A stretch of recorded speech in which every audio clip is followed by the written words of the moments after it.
All right. Next up, we have Peggy Bell. She's got over 20 years of leadership experience, and she's really become a key figure in the natural resources industry. You may be a fan of her podcast. I know I am. I always watch for the changing face of mining that she leads on LinkedIn. So definitely recommend you check her out.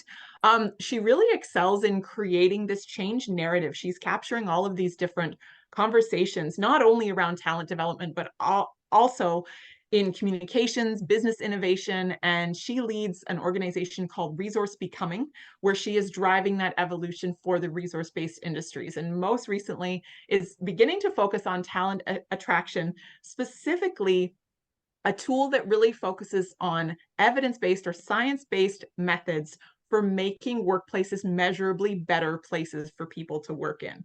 So that's what we're going to be chatting a little bit about here today.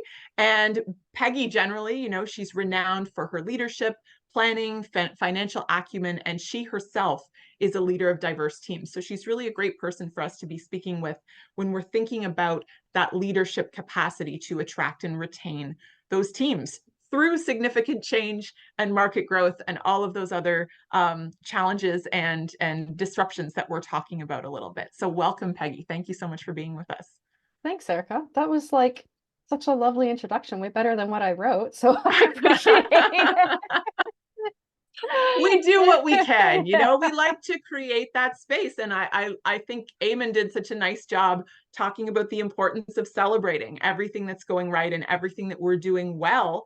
And, we certainly count your work and the work of the other members among those things that are worthy of celebration. So yeah, I'll hand the mic to you. I do have a couple questions, and I'll just keep prompting you if we need to speed it ahead to stay on time. Wonderful. Take it away. Thank you so much. And I appreciate you. I appreciate you inviting me to be here. I'm glad I'm here today. I definitely hope to bring in some of the pieces of the conversation that we just had. Eamon was speaking about ultimately what is an employee value proposition. Why are you in business? Why does talent want to come work for you? It's something that I've spoken about many times.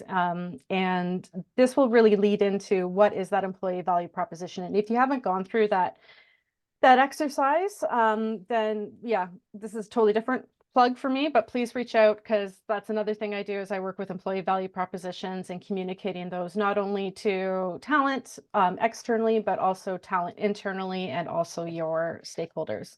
I don't know if I have the ability to move that slide, but if we could go to the next slide, we can actually skip to the third slide where you see the little turtle. Because we don't need to talk about me more. So Resource Becoming is my organization. We guide executives in building successful work cultures to deploy effective strategies. So we really focus what's already internally within your organization. How are you leading talent, and how are you using your leadership to attract talent? So going back to that employee value proposition, why, when people are out in the world looking at places to go work, why are they choosing you over your peers or competitors? And so that's about leadership training, inclusive workplaces. So one of the things that I would like to offer you today as I go through my talk is that when we look at talent retention strategies and we're thinking about, well, we pay them more, we give them more vacation, we do all of these perks, but I'm still losing talent and my voluntary turnover is too high. I want to invite you to think about what does my organization actually look like internally? A little bit of that introspection that you might do as a person, do that within your organization as well, because maybe you might be offering the greatest perks in the world, but if they're not comfortable being there, going back to that psychological harm, psychological safety, you're still going to lose talent. And that's ultimately what we want to get past, is that introspection around what your organizations look like and how do you perform on a regular basis. So if we go to the next slide, your talent today is looking for purposeful work for a purposeful industry. So it's not just going out, it is for sure, I'm assuming money, adventure, all these other things, but they also want to work for an industry that's pushing society forward. We don't need to get on the topic too much of this media problem that mining has. We're all well aware of it. And so the more that you can provide safe, equitable well-led organization, the more that mining story becomes a better story to have with the external environment. So, responsible development, how are we working within communities? Are we doing the right thing? Are we gaining consensus? What does our talent want to see? 78% of employees say they want to be working for an organization that prioritizes diversity and inclusion. And how does that relate with investment in operational performance? So is your investment increasing because you're having all of these really great stats and your employees are happy and they're productive and your operations are improving? Then all of that creates this story that people want to hear. And that's the exciting piece. Next slide, please. So what does this process look like? So we're looking at this inclusive leadership education. So this is building these systems that attracts and supports talent. So you learn your strengths and your challenges, not just personally, but from your organizational perspective. So what is your organizational strength and challenges for your talent? Why do people want to come work for you? But where might you be falling down a little bit?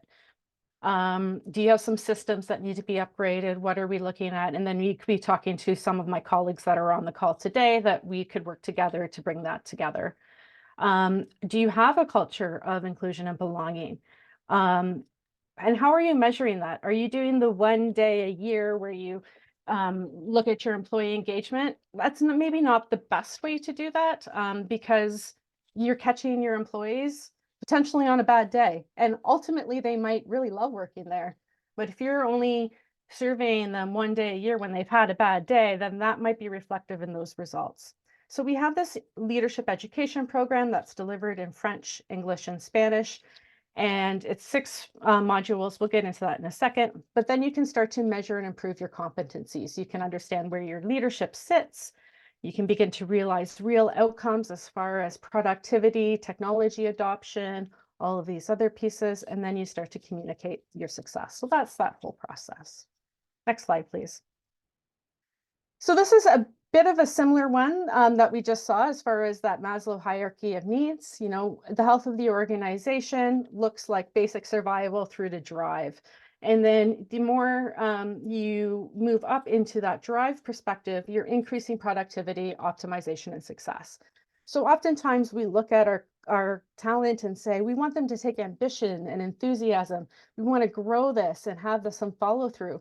But if they're stuck on number 2, as far as basic safety needs, they're not able to reach that drive.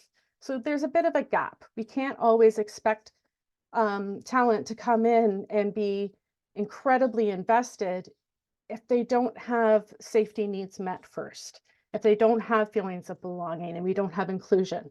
All of those pieces need to be met before we can even get to drive.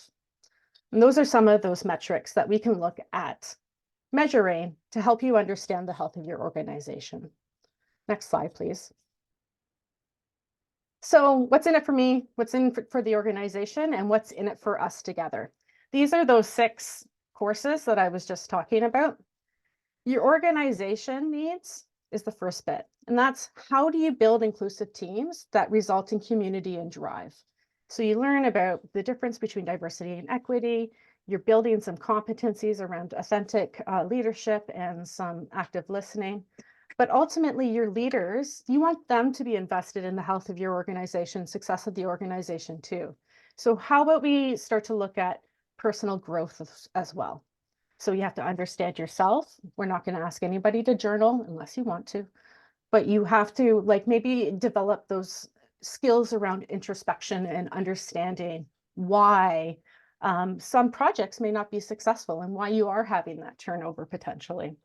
And then from there, you start to build the empathy and compassion.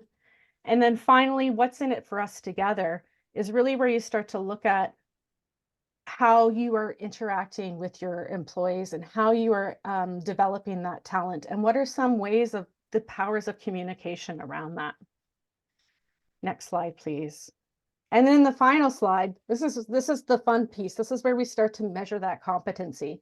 Towards Sustainable Mining does have a leadership competency piece in it. So I just want to touch on that. If you are looking to work under Towards Sustainable Mining guidelines, you will have to measure your leadership in competency around equity, diversity, inclusion, psychological safety. And I would offer to you that it's more than training. We need training, but I often suggest to clients that we don't start a mine at production. We have to do all kinds of work to get that mine to that piece.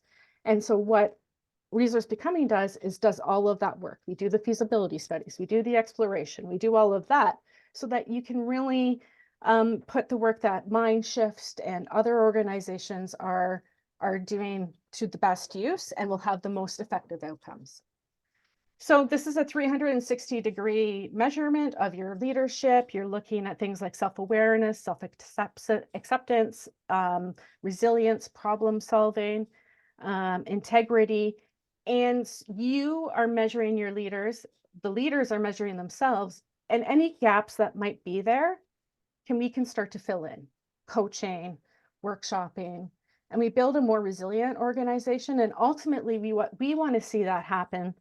And what I really would like to do a case study in, so if anybody's interested in doing a long case study that might take a couple of years, is how does that drive productivity at the mine site? How does that result in improved investment and board confidence?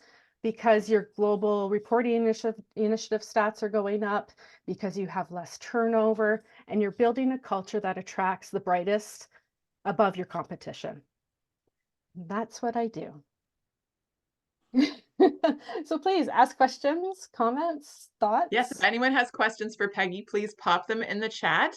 Peggy, I love that you've given us such a really defined, tangible framework. I have to say the engineer in me just loves the fact that you can take this whole messy human thing called leadership and culture and DEI and kind of boil it down to like, these are the things that people need to learn, and these are the things that are really going to make a difference. So of course we know it is complex. This sounds like a really great starting point, this 6-module framework, this course that mining companies could test out. I see you've put your information up on the screen. That was going to be my next question. How do they get in touch with you to learn more about it? Yeah, so I have I just put my LinkedIn there, so please feel free to reach out and LinkedIn. I'll also once I'm done here, I'll put a plug in for the show. We have an episode coming up on Thursday that's about skill-based hiring, which is, so many different passions of mine, but skill-based hiring is definitely incredibly important to understanding this diversity piece and talent attraction. So yeah, yes. I love to talk about Speaking of ways to tap into overlooked talent pools, right? Yes. Stop requiring a degree and start looking at what the person can actually do instead.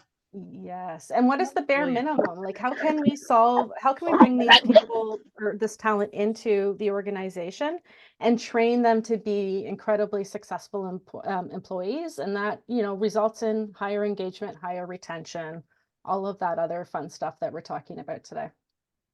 So. Fantastic. And thank you, Brenda, for your comment. She says, I think a lot of companies do not fully understand Maslow's hierarchy as it relates to the workplace, and that there are internal and external factors that influence where employees are. So 100%. it's yes and, right? It's all that great external stuff, the tactical stuff, and then it's also this introspection and leadership development piece inside the organization. Yeah, absolutely. You can do as much as you want in the external market to attract talent, but if you are not solving a lot of the underlying issues that might be existing, it's like, what is it? Cart before the horse, throwing baby out with bathwater, whatever saying you want to put in pouring there. water into a leaky bucket. Yeah. Law of diminishing returns, all of that is applicable in that particular circumstance.